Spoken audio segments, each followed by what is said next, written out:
Hello बच्चों, कैसे हो आप लोग? सब बढ़िया।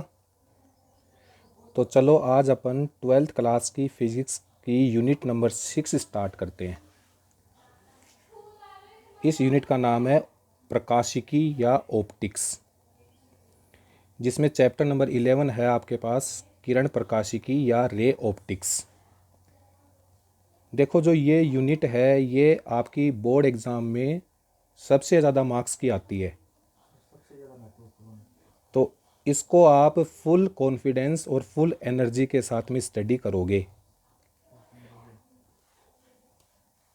इसको स्टडी करने से पहले आपको रे और लाइट के बारे में पता होना चाहिए। तो इसमें जो अपना फर्स्ट टॉपिक है वो है प्रकाश और लाइट। देखो, ये कॉमन सेंस की बात है कि जब अपन किसी भी अंधेरे कमरे में या रात में किसी जगह इंटर करते हैं तो हमें ऑब्जेक्ट दिखाई नहीं देता, लेकिन जैसे ही हम स्विच ऑन करते हैं तो हमें ऑब्जेक्ट दिखाई देने लग जाता है। तो यहाँ पर जो भौतिक कारण अनुपस्थित था वही प्रकाश है। तो अपन कह सकते हैं कि प्रकाश ऊर्जा का वह स्वरूप है जो स्वयं अदृश्य रहता है, लेकिन जो ऑब्जेक्ट्स होते हैं उनको हमारी आइज़ के क्लोज विजिबल बना देता है, दृश्य बना देता है। जब भी किसी ऑब्जेक्ट से आने वाला प्रकाश हमारी आंखों में पड़ता है तो वो वस्तु या ऑब्जेक्ट हमें दिखाई देने लग जाता है। अगर अपन देखें इसको इलेक्ट्रोमैग्नेटिक स्पेक्ट्रम से, तो इलेक्ट्रोमैग्नेटिक स्पेक्ट्रम में ये जो 400 नैनोमीटर से 700 नैनोमीटर वेवलेंथ की रेंज वाला जो रीजन होता है, इसको हम दृश्य प्रकाश या प्रकाश कह सकते हैं। इसकी रेंज आप 360 नैनोमीटर से 760 नैनोमीटर भी कंसीडर कर सकते हैं। और जैसे हमें पता है कि हर चीज़ का कोई ना कोई सोर्स होता है, तो उसी तरीके से जो भी ऑब्जेक्ट है वो लाइट को एमिट करती हैं, प्रकाश का जो उत्सर्जन करती हैं, उन्हें हम लाइट सोर्स या प्रकाश का स्रोत कहते हैं, जिनको अपन मैन्युफैक्चरिंग के अकॉर्डिंग दो भागों में डिवाइड कर सकते हैं। पहला हो जाएगा आपके पास प्राकृतिक, दूसरा हो जाएगा कृत्रिम। जो प्राकृतिक स्रोत हैं उसके अंदर सूर्य, तारे, जुगनू, ये नेचुरल जो ऑब्जेक्ट हैं ये आ जाएंगे। और जो मैन मेड या कृत्रिम हैं उनके अंदर मोमबत्ती, बल्ब, मेज, पुस्तक, कुर्सी आदि आ जाएंगी। चंद्रमा जो है वो सूर्य के प्रकाश से प्रकाशित होता है।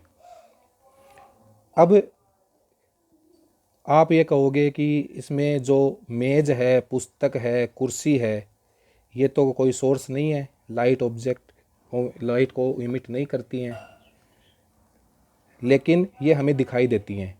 तो जैसे जो जो ऑब्जेक्ट जैसे मेज़, पुस्तक, कुर्सी, जिनकी खुद की लाइट नहीं है, खुद का प्रकाश नहीं है, वो किसी दीप्त वस्तु जैसे बल्ब या सोर्स सन से आने वाली प्रकाश को रिफ्लेक्ट करके विजिबल बन जाती हैं। अगर हम प्रकाश के पथ की बात करें, जो इसका पाथ होता है वो स्ट्रेट लाइन हो जाता है। जो प्रकाश सीधी पथ की रेखा पर गमन करता है उस पथ को प्रकाश किरण कहते हैं। और जब अनेक किरणें एक साथ मिल जाती हैं, इकट्ठी हो जाती हैं, तो उनके समूह को हम प्रकाश पुंज कह देते हैं। प्रकाश पुंज में असंख्य किरणें हो सकती हैं। किसी भी प्रकाश किरण को जब आप दर्शाते हो तो एक स्ट्रेट लाइन खींचोगे और उसके ऊपर एरो का मार्क लगेगा, और जब आप प्रकाश पुंज को दिखाओगे तो आप नंबर ऑफ रेज को बनाकर एरो मार्क कर दोगे। जो एरो मार्क है, जो तीर का निशान है, वो प्रकाश की किरण का आपतन दिशा दर्शाता है। ये इंसिडेंस की डायरेक्शन आपको शो कर देगा। फिर हम अगर प्रकाश की और प्रॉपर्टीज़ देखें तो प्रकाश की प्रॉपर्टीज़ के अंदर हम देखते हैं कि जो प्रकाश की स्पीड है, जो इसकी वेलोसिटी है, जो इसकी चाल है, वो निर्वात में सर्वाधिक होती है। वैक्यूम में मैक्सिमम वैल्यू हमें मिलती है, जिसको हम डेनोट सी से करते हैं।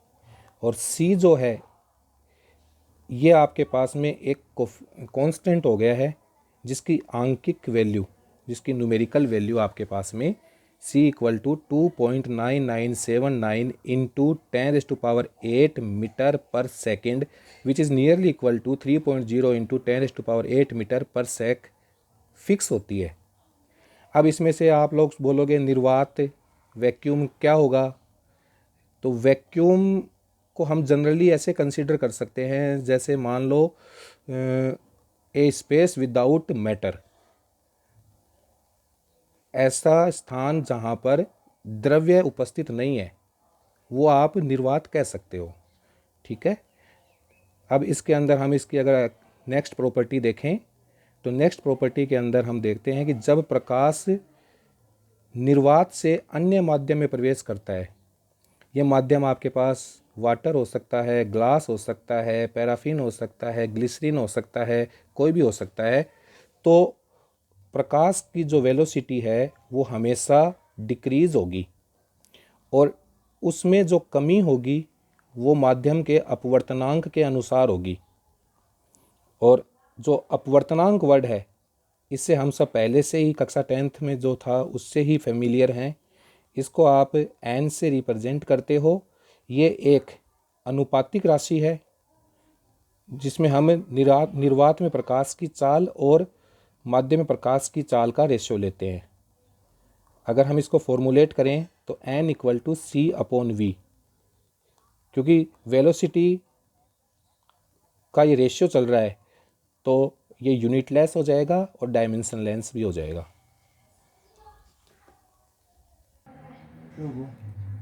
आया है।